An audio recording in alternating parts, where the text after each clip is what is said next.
Bulatkan tekad, kuatkan hati, negeri ini memanggilmu kawan. Belajar, bergerak, berbagi untuk negeri, guru penggerak majukan pendidikan. Guru penggerak menghamba pada murid, kreatif rancang pembelajaran. Hargai potensi, tingkatkan prestasi, lahirkan profil pelajar Pancasila. Belajar, bergerak, berbagi untuk negeri, kita menjalin kolaborasi. Belajar, bergerak, berbagi untuk negeri, demi bakti pada Ibu Pertiwi.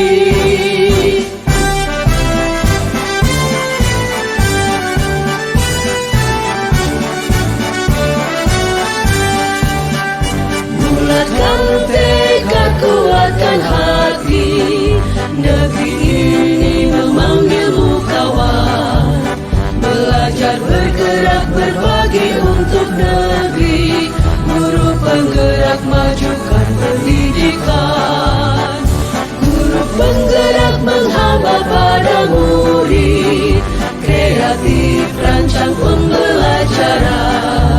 Hargai potensi, tingkatkan prestasi, lahirkan profil pelajar Pancasila. Belajar, bergerak, berbagi untuk negeri, kita menjalin kolaborasi. Belajar, bergerak, berbagi untuk negeri, demi bakti pada Ibu Pertiwi. Belajar, bergerak, berbagi untuk negeri, kita menjalin kolaborasi. Belajar, bergerak, berbagi untuk negeri, demi bakti pada Ibu Pertiwi. Demi bakti pada Ibu Pertiwi.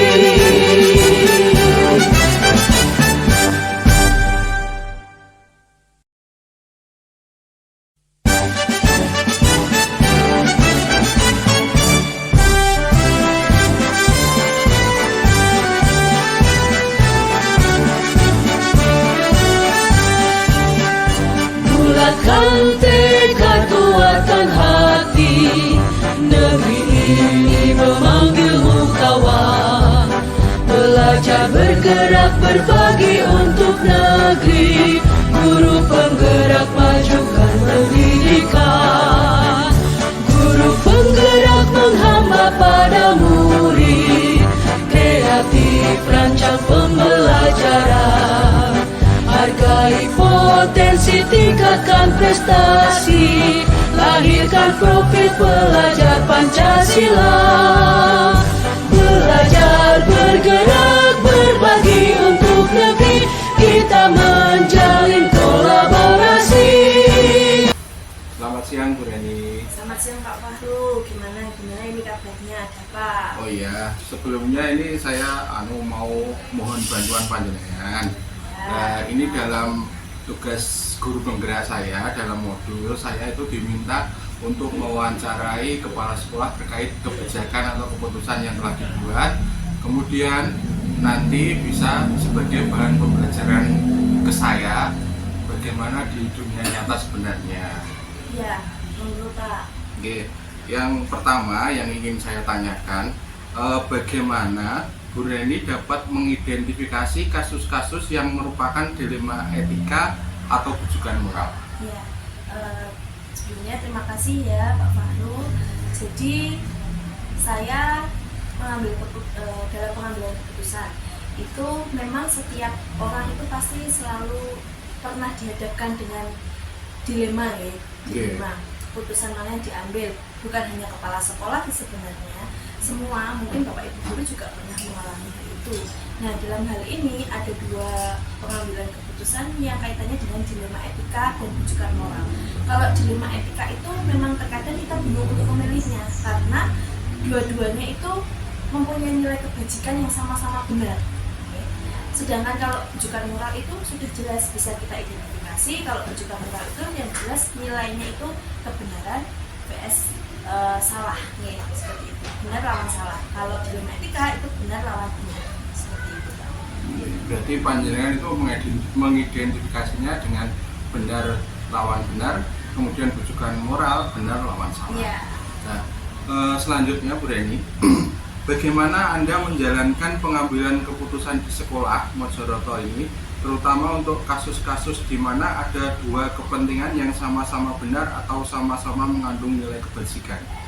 Nah, itu sebenarnya juga agak bingung ya Pak ya, terkadang itu bagaimana kita harus memutuskan, dan keputusan itu memang harus diambil, tetap diambil bagaimanapun juga walaupun sama-sama mengandung nilai yang benar. Tetapi saya biasanya mengajak untuk teman-teman saya sejauh untuk berdiskusi Pak. Dalam pengambilan keputusan itu tidak harus saya langsung yang mengambil sendiri, itu tidak. Pasti mempertimbangkan beberapa hal dan beberapa faktor. Bagaimana nanti kalau keputusan ini saya ambil, kalau tidak bagaimana, seperti itu. Oke, berarti cara mengambil keputusannya dengan meminta pertimbangan dari orang lain. Bagus sekali Bu Reni. Selanjutnya langkahnya Bu Reni, langkah atau prosedur seperti apa yang bisa Anda lakukan selama ini itu bagaimana? Kalau biasanya yang selama ini saya lakukan itu tergantung permasalahannya Pak. Kalau memang permasalahan itu bisa saya putuskan, misalnya harus mengambil keputusan secepatnya, ya saya harus mengambil keputusan secepatnya. Kalau memang permasalahan itu bisa saya pikirkan dulu, bisa mungkin saya diskusi dulu, ya itu nanti saya menyusun jadwal perencanaan dari permasalahan yang saya hadapi ini untuk akhirnya nanti mengambil satu keputusan yang saya ambil. Kemudian Bu Reni, hal-hal apa saja yang selama ini panjenengan anggap efektif dalam pengambilan keputusan pada kasus-kasus dilema etika? Hal-hal yang paling efektif biasanya saya itu kalau berhadapan dengan dilema etika, saya biasanya mengambil keputusan yang mempunyai resiko terkecil, baik bagi diri saya atau bagi teman-teman atau bagi anak-anak di sekolah.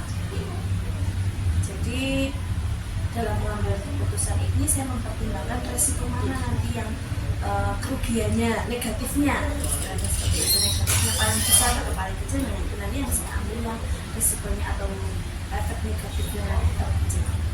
Berarti panjenengan mempertimbangkan resiko yang akan terjadi atas keputusan yang panjenengan buat itu, ya. Kemudian tantangan dalam pengambilan keputusan pada kasus-kasus tersebut. Nah, ini sebenarnya tantangannya itu banyak sekali ya kalau dilema etika itu. Tapi yang paling saya rasakan itu adalah rasa tidak enak. Ketika saya harus memutuskan dan ada mungkin rekan sejawat atau teman itu merasa tidak setuju dengan keputusan yang saya ambil, itu biasanya saya merasa tidak enak. Jadi bagaimana ya, takut nanti kalau kecewa seperti itu. Selanjutnya yang ingin saya tanyakan, saat mengambil keputusan, panjenengan itu memiliki tata kelola atau jadwal tertentu dalam sebuah penyelesaian kasus dilema etika, atau langsung menyelesaikan di tempat, atau memiliki sebuah jadwal untuk menyelesaikannya, bentuk atau prosedur seperti apa yang Anda jalankan? Ya itu tadi, kembali lagi ke pertanyaan yang di awal ya. Jadi kalau memang harus diputuskan saat itu juga, saya juga harus memutuskan saat itu juga dengan beberapa pertimbangan. Tapi kalau memang bisa saya selesaikan mungkin beberapa waktu ke depan, biasanya saya menyusun jadwal seperti misalnya ada anak yang berkelahi sampai ke orang tua ya permasalahannya. Nah itu biasanya saya atur jadwal, mungkin saya bisa bertemu dengan orang tuanya, menggali permasalahannya seperti ini, anaknya bagaimana ceritanya kok bisa seperti ini. Nah Tadi kan ada tantangan Bu Reni dalam sebuah pengambilan keputusan itu kan selain tantangan juga ada kemudahan. Kemudian faktor-faktor apa yang selama ini mempermudah atau membantu Anda dalam pengambilan keputusan dalam kasus dilema etika tersebut? Biasanya kan kalau yang sebagian orang kita tidak setuju dengan apa yang kita putuskan itu kan dia kecewa. Nah, dari kecewaan itu saya melakukan pendekatan membangun positif. Jadi setidaknya mengurangi kekecewaan mereka, dan saya pendekatan pribadi seperti itu Pak, untuk menghilangkan rasa nggak enak hati itu tadi. Kemudian ini yang terakhir, ini pertanyaan dari saya. Dari semua hal keputusan yang panjenengan buat pasti ada sesuatu hal yang menarik. Kemudian dari pengalaman Anda mengambil keputusan dalam etika tersebut itu kira-kira apa yang pernah panjenengan alami membuat keputusan, terus ada hal yang menarik yang sampai sekarang berkesan di dalam diri panjenengan? Jadi setiap keputusan itu penuh dengan pro dan kontra ya, dan hingga akhirnya ketika kita mengambil sebuah keputusan dan ada beberapa orang yang tidak menerima keputusan kita, ketika kita melakukan pendekatan pribadi, orang itu akhirnya bisa menerima, itu merupakan keputusan saya menurut saya pribadi, dan bisa membangun hubungan keharmonisan di lingkungan sekolah saya. Jadi tadi dalam membuat keputusan, kalau bisa kita harus bisa melibatkan banyak orang, kemudian juga keputusan itu bisa diterima oleh banyak orang. Ya, pada akhirnya memang kita harus benar-benar bijak dalam mengambil keputusan itu, biar tidak membebani atau membuat kecewa orang semakin banyak gitu loh Pak. Terima kasih banyak Bu Reni atas waktunya. Semoga karir Bu Reni semakin meningkat.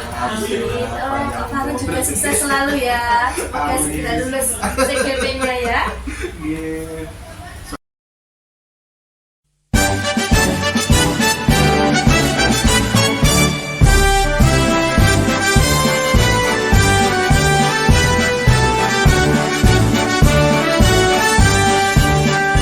Bulatkan tekad, kuatkan hati, negeri ini memanggilmu kawan.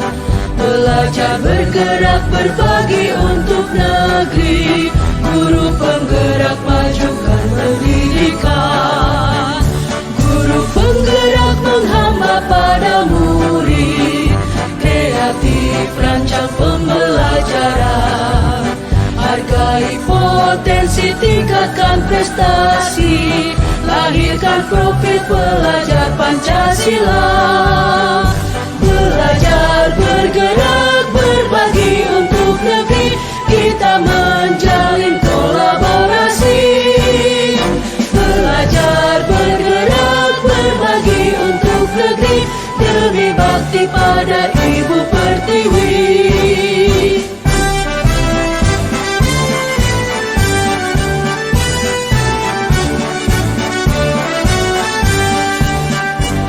Bulatkan tekad, kuatkan hati, negeri ini memanggilmu kawan.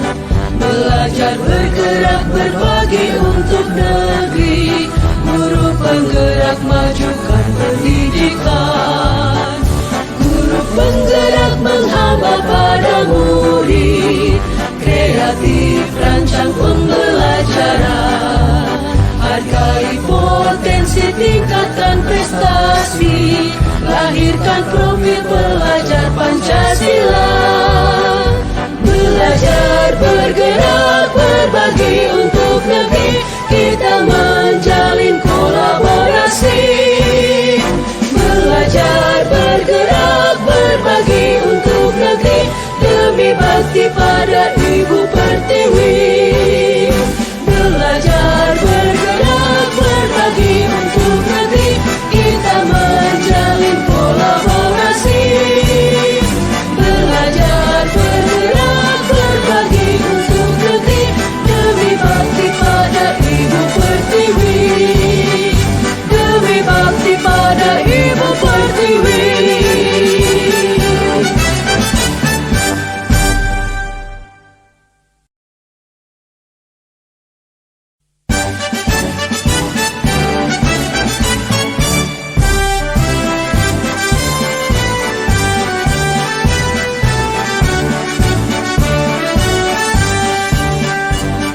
kuatkan tekad, kuatkan hati. Negeri ini memanggilmu kawan, belajar bergerak berbagi untuk negeri.